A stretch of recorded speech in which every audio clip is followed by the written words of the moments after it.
నమస్తే లింగన్న. నమస్తే. మీ పేరునా? నా పేరు గట్టి మాట్లాడు. ఎవరన్నా మీది? తుర్కలపల్లి. తుర్కలపల్లి మండలం మీద వస్తానా? కలకుర్తి. ఇప్పుడు ఈ వెరైటీ ఏది కన్నా మనం ప్యాడీ చూసిన వెరైటీ సింధూరు వాళ్ళది. సింధూరు వాళ్ళ అవంతిక. ఇప్పుడు దీనికి ఏమేమి పెట్టుబడి పెట్టినాం, ఎట్లుంది అనేది రైతులకు చెప్పాలి, తోటి రైతులకు చెప్పాలి. నేను ఏం నాటేటప్పుడు ఒక సంచి చల్లిన, ఒక సంచి పడ్లేదు చల్లినావు. పర్లేదు చల్లిన. ఓకే. తర్వాత యూరియా చల్లిన. అంతే. ఇప్పుడు ఏ మందు కొట్టలేదు? ఏ మందు కొట్టలేదు. నీకు ఎట్లుందన్నా? బాగుంది. పక్కన వేరే వాళ్ళ ఒడ్లు పెట్టారు కదా, వాళ్ళ ఒడ్లు మన ఒడ్లకు తిరగండి. మన గొలక పెద్ద ఉంది, మంచిగా ఉంది. ఇప్పటి వరకు అయితే ఏ మందు కొట్టలేదు, మందు జోలేదు. పోయిన సంవత్సరం మన కంపెనీ ఏమి పెట్టినావు? దొడ్డు రకం సీలేక పెట్టినావు.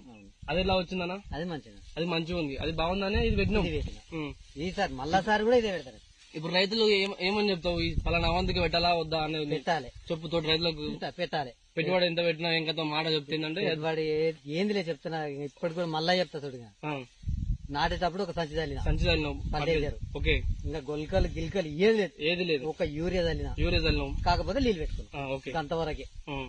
నేనైతే పెట్టుబడి పెట్టలేదు. ఎలా ఉంది సింధూర్ కంపెనీ? Super seed. నా లేక 100 మంది పెట్టాలి. రమేష్ గొల్ల కూడా చూపి దగ్గరికి రా. అట్లా కాకపోతే ఒక్కటే చూపి. ఏమో ఇట్లా ఒక్కటే చూపి. ఇక్కడ అప్డేట్ చేయగలరు. ఇక్కడ ఒక్కటే చూపి. ఎలా ఉంది? సూపర్ ఉంది. పెట్టాల్సిందే.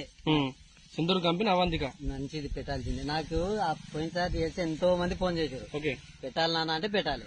బాగుంది. ఇప్పుడు ఎందుకంటే రైతు జనరల్ ఒపీనియన్. మనం ఇప్పుడు ఏదో అది బాగుంది ఇది బాగుంది అని దొంగ మాటలు చెప్పొద్దు మనం. నాకైతే మంచిగా, ఎందుకంటే తోటి రైతులు కూడా నష్టపోవద్దు.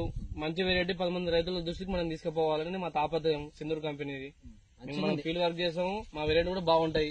ప్రతి రైతు ఒపీనియన్ మేము తెలుసుకుంటాం అన్నట్టు. రమేష్ ఇది తీసుకో. బాగుంది సీడు.